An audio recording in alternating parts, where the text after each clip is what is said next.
Hello beer tubers and welcome to another beer review with me, Peter, the master of hobbits, today diving into the cellar for Barley Wember, cracking some vintage barley wines that had been sitting for quite a while. Some of them a couple of years, some of them I actually don't know, they've just been in the cellar for a while. But this one is from a pretty legendary classic Swedish brewery.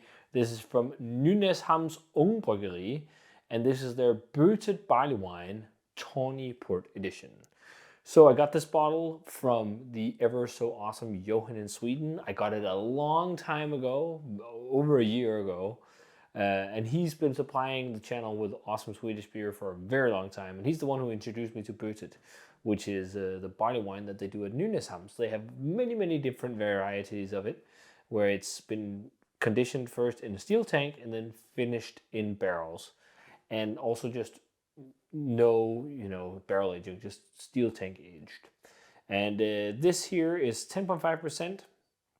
And this vintage was originally brewed in 2020, so 3 years ago, and then conditioned on steel tank until they thought it was perfect.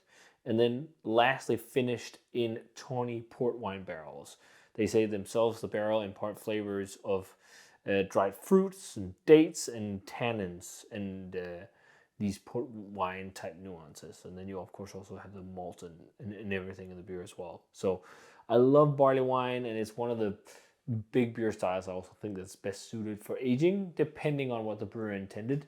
Some of the modern ones that are screaming vibrant with lots of spirit character can actually be best fresh in my mind, but then something like this can also really benefit from age. Like this kind of barley wine from like Bötet is great with age. So it really depends on the beer. But yeah, 10.5% barley wine. So pours a nice color in the glass. Wow, that is crystal clear.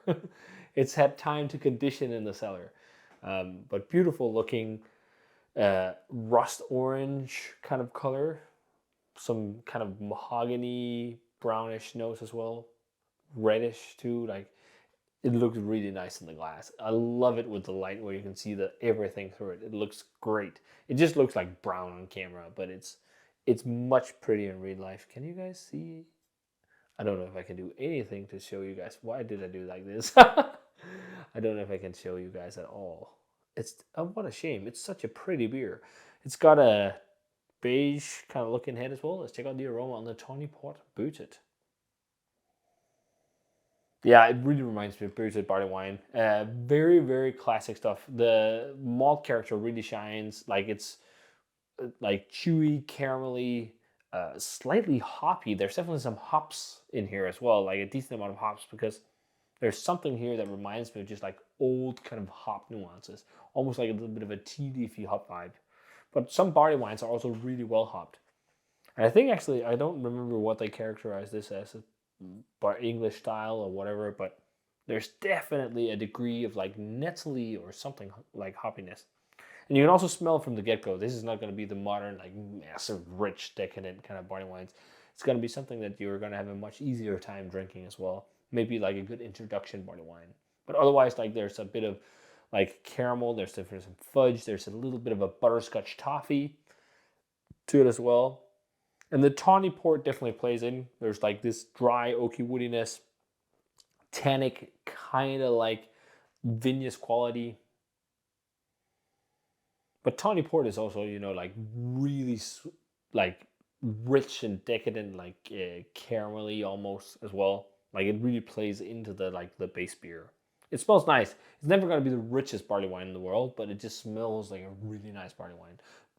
Everything doesn't necessarily have to be crazy rich, which a lot of things are these days in the world of beer, but smells great. Let's try it. Cheers, and thanks a ton to Johan for the beer. Finally cracking this one.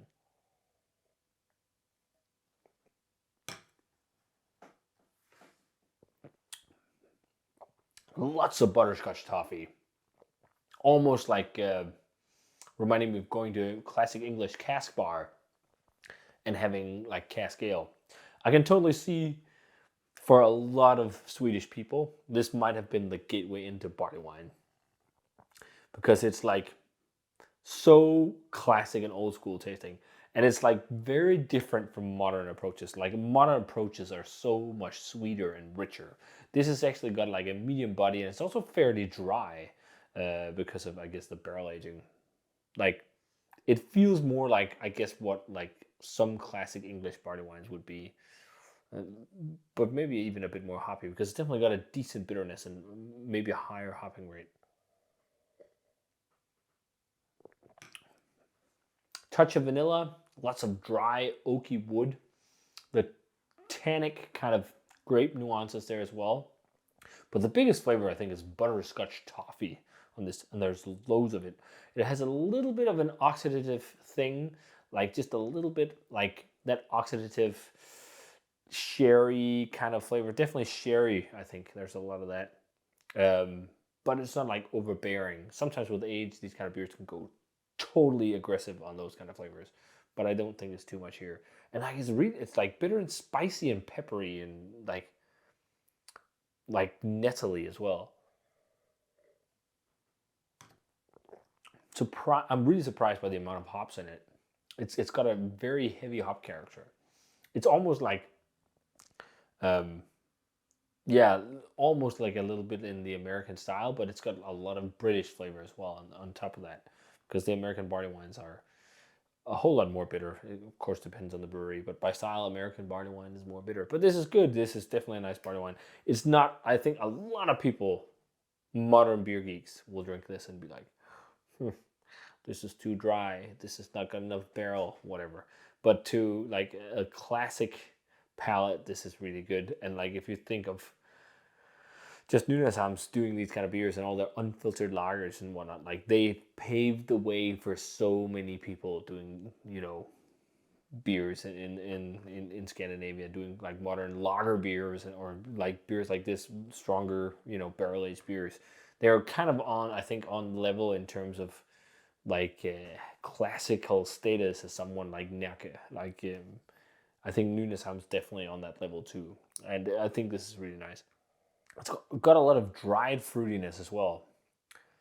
Like it's almost citric as well, like dried orange or something, or like dried apricots, or like dried, just like dried, more like vibrant dried fruits, not like raisin and figs necessarily, but like a dried apricot or something like that. Like there's a bit of that in here as well, or even like a bit of fruit, like English fruit cake. In terms of a grade, probably like a straight 90. Really nice classic barley wine. Don't expect like rich decadent beer, but expect like a more drinkable, kind of easygoing barley wine. I think it's nice if you love like the Tawny port, grapey, vinous, tannic kind of flavors. You really like that with like lots of drying wood. You'll also like this a lot.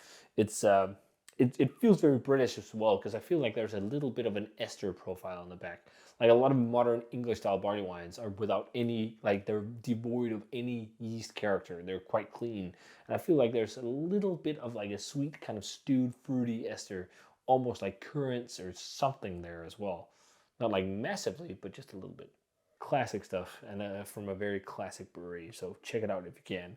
And as always, remember to comment, subscribe, check out the Facebook fan page, and Twitter and Instagram. Give the video a thumbs up if you enjoyed it. Ring the bell for future notifications about videos. And I'm going to say cheers to a month of some more barley wine, Barley Wember, and see you guys in another beer review.